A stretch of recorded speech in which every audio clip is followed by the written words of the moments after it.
Michael Bain for Outdoor Channel and Downrange Television. We're here in the gun room of the secret hidden bunker in the Rocky Mountains to try something new under the sun. One of the things that we are trying to do at Outdoor Channel is figure out the very best ways to bring you the information you need to know every week. That's why we're going to be trying a video podcast. That is essentially a weekly news program on the internet, on Downrange Television, on OutdoorChannel.com to give you a heads up in what's happening on the week in guns. On this first week of 2010, we are a scant 2 weeks away from the SHOT Show, Shooting, Hunting, Outdoor Trade Show, the gigantic industry-only trade show in Las Vegas. And the major gun manufacturers have already started to show some of their cards. First up this week was Ruger with 3 new handguns. An SR9 compact semi-auto expanding their successful SR9 line. A 327 8-shot Ruger Blackhawk. Now, of course, Ruger has been making Blackhawk single-action revolvers since before the cows came home, but this is the first time they've gone beyond 6 shots. It's also a commitment to the 327 Federal Magnum cartridge. In addition to the Blackhawk in 327, Ruger is bringing out another more than 6-round revolver. The GP100 with 7 shots, also in 327 Magnum. So what we've got here is sort of a double hitter. Continued support for the 327 Magnum cartridge and a 7-shot addition to the GP100 line. Rumors abound that Ruger is not done, that they have at least one and maybe a couple of more guns that are going to be released only the morning of SHOT. The interesting thing is, this shows a major commitment to the 327 cartridge. Now, one thing you may have figured out is the last 2 years have been the worst time in modern history to release a new cartridge. In fact, the ammunition companies can't keep up with calibers like 9mm, 40 Smith & Wesson, 45 ACP. So why would they want to have a new cartridge to try to keep up with? Well, a couple of years Ruger, in conjunction with Federal, brought out the 327. It's been okay, but it hasn't really taken off. So what we're seeing here is a serious commitment on the part of Ruger to get the 327 cartridge launched into the stratosphere. I would fully expect to see more guns using the 327 cartridge at SHOT when it finally opens. The biggest secret that's not a secret at all for SHOT 2010 is the 4th generation Glock. Now, the internet has been buzzing for months with what is and is not going to be in the new 4th gen Glocks.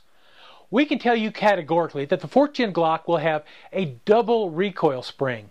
Now, traditionally Glocks have only come with a single recoil spring, so this is a major change on the gun. There's also going to be interchangeable back straps to change the size of the grip.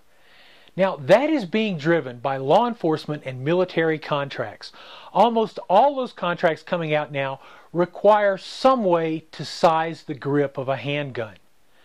The grip itself is going to be, we're told, somewhere between the rough textured finish Glock and the standard textured finish Glock. The rough textured finish Glock right now you can also use to grate cheese and zest lemons. It's very much like sandpaper. So the new grip will fall right in the middle there, and which makes it a little easier on concealed carry, because with that rough grip it can chew up clothes on a concealed carry situation. The one thing that is not being talked about on the internet is the 4th gen Glock is designed to solve a critical problem, and that's with the 40 S&W Glocks. When a gun light was attached, an Insight or a Surefire light was attached, sometimes you got failures to fire. Sometimes the gun failed, either failure to feed or failure to fire, probably due to the light changing the dynamics of the way the frame flexed. According to our insiders, Glock just finished a huge torture test on 40 caliber 4th gen Glocks, and they passed with flying colors. We're going to try to get a 4th gen Glock before SHOT Show. We're not sure whether that's going to work. There's only a few of them in the country right now. Most of them are with some of those super secret groups that are looking at these guns as issue guns. We're also hearing that Ronnie Barrett may have new product at SHOT. They're being pretty cagey about that.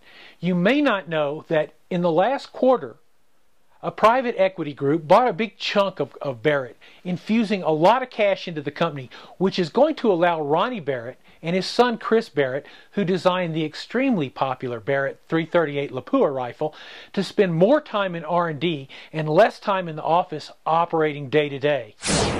Finally this week, you got tactical vest, you got tactical pants, you got tactical shirts. You need a tactical pin. And you need a tactical pin with a really, really manly sounding name. How about the Uzi tactical pin from Campco? And you're probably thinking, what's a tactical pin?